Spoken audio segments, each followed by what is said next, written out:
Neuvième article de notre credo, je crois à la Sainte Église catholique, à la communion des saints.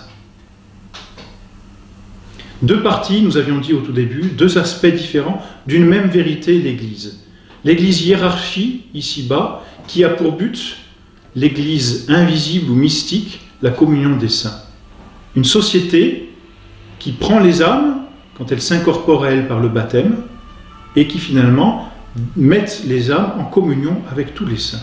Je crois à la communion des saints. Qu'est-ce donc que ce dogme de la communion des saints? Que signifie la communion des saints? Eh bien, cela signifie la communication des biens spirituels entre les membres de l'Église. C'est-à-dire qu'on n'exprime pas autre chose que le bien commun qui circule entre les différents membres de l'Église. La communion des saints manifeste finalement, on ne peut mieux, que l'Église est une véritable famille dans laquelle circule non pas le sang, puisque ce qui définit une famille, vous voyez, c'est le sang, mais dans laquelle circulent de véritables biens qui unissent les membres les uns aux autres, biens qui rejaillissent des membres les uns sur les autres.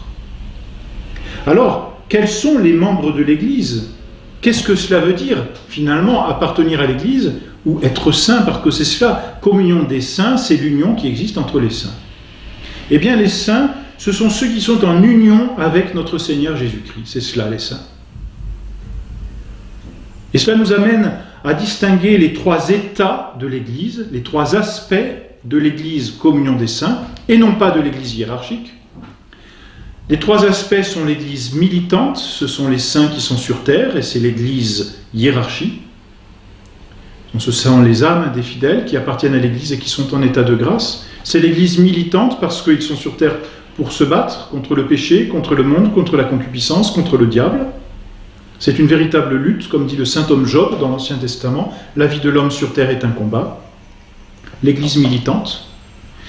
Deuxième aspect, deuxième état de l'Église, c'est l'Église souffrante. Ce sont les saints qui sont au purgatoire. Oui, ces âmes sont saintes parce qu'elles sont déjà jugées par Dieu. Elles sont jugées aptes à aller au ciel, mais elles doivent encore être purifiées. C'est la raison pour laquelle elles sont au purgatoire. Mais elles souffrent au purgatoire. La purification est une souffrance.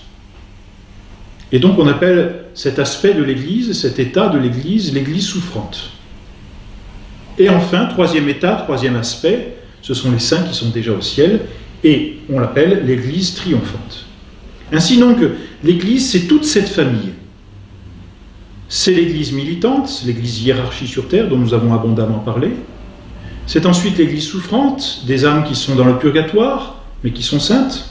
Et c'est enfin l'Église triomphante, ce sont les saints qui, au ciel, jouissent de la vision béatifique. C'est une seule et même famille, cette communion des saints. Oui, une seule et même famille, de telle sorte qu'il y a entre elles une véritable communication, une communion. C'est cela, la communion, c'est la communication, c'est l'union entre tous ses membres. Cette union, qu'est-ce que c'est? C'est la communauté de biens, c'est un patrimoine, c'est un héritage. Et en quoi consiste ce patrimoine, cet héritage? Ces biens, quels sont-ils?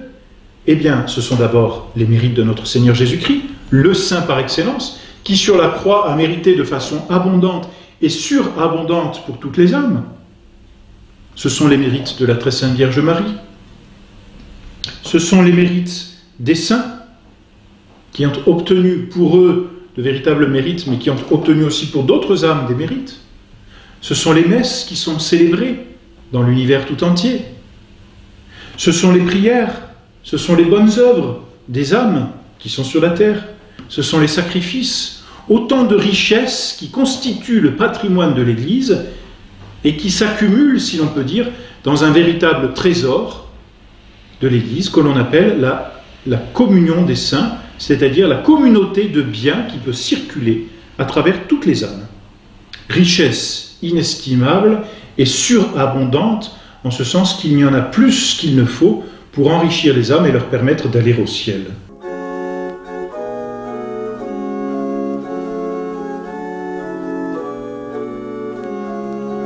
Ainsi, par la communion des saints, les différents saints de tous ces états de l'Église, que ce soit l'Église militante, souffrante ou triomphante, Les saints, donc, communiquent entre eux ces biens. Et c'est ce qui définit justement la communion ou la communication de ces biens. Par la prière, par les intercessions, par les indulgences, les âmes peuvent donner ou obtenir pour d'autres âmes, les saints, dirons-nous, peuvent obtenir pour d'autres saints, c'est-à-dire d'autres âmes en état de grâce, des biens. Par exemple, une personne qui prie sur la terre, une personne qui se sanctifie, une personne qui fait une œuvre difficile ou un sacrifice, obtient un mérite pour elle-même et obtient aussi des grâces pour d'autres personnes. Quelqu'un qui prie par exemple pour ses parents obtient des grâces pour ses parents. En vertu de quoi la prière personnelle peut-elle avoir une efficacité sur d'autres personnes, puisque c'est ma prière? En vertu de la communion des saints. Lorsqu'une personne sur la terre prie un saint du ciel, elle procure à ce saint une gloire. Communion des saints. Mais en échange d'ailleurs, ce saint qui est honoré par la prière va obtenir de Dieu des grâces pour l'âme qu'il a priée. Communion des saints, une fois encore. Pour les âmes du purgatoire, nous connaissons les indulgences que toute personne peut gagner au début du mois de novembre en allant visiter un cimetière et en priant pour les âmes du purgatoire. Elles sont au purgatoire, elles souffrent, elles sont là pour être purifiées, mais elles ne peuvent plus rien pour elles. Nous, tant que nous sommes sur cette terre, nous pouvons prier pour nous. Les âmes qui sont au purgatoire ne peuvent plus rien pour elles-mêmes. Mais nous, par nos prières, nous pouvons quelque chose. Nous prions et Dieu obtient d'adoucir leur peine, ou peut-être même de l'effacer complètement et de délivrer l'âme du purgatoire. Communion des saints, une fois encore.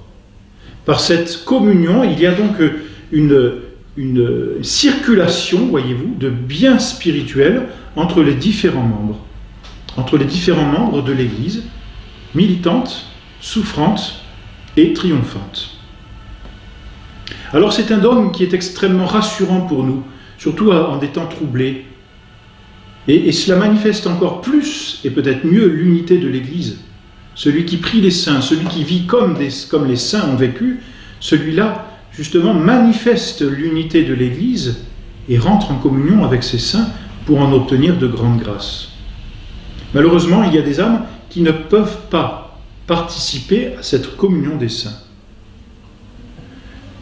C'est simple, tous ceux qui n'appartiennent pas à l'Église hiérarchique, les infidèles, les hérétiques, les schismatiques, les apostats, les excommuniés qui ont été retranchés de l'Église, ceux-là, parce qu'ils n'appartiennent pas à l'Église militante, qui est l'Église hiérarchie, ceux-là ne peuvent pas avoir part à la communion des saints.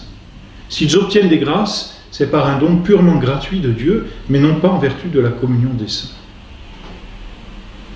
Voilà donc ce dogme qui vient achever, terminer, et qui vient aussi nous manifester la gloire que nous vivrons au ciel, et qui montre comment l'Église ici-bas hiérarchie n'est que le début d'une autre Église, ou d'un autre aspect de l'Église triomphante, à laquelle nous sommes appelés.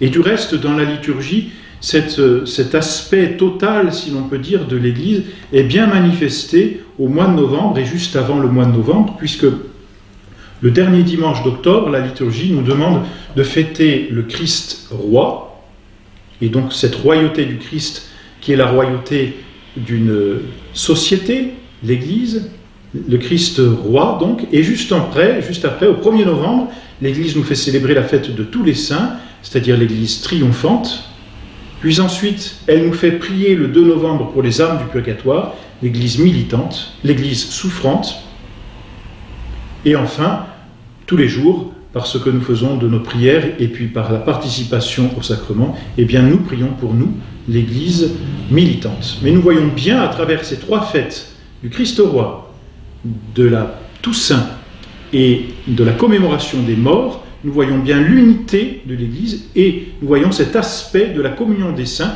par laquelle, entre les âmes qui appartiennent à l'Église, il y a une véritable circulation de biens spirituels.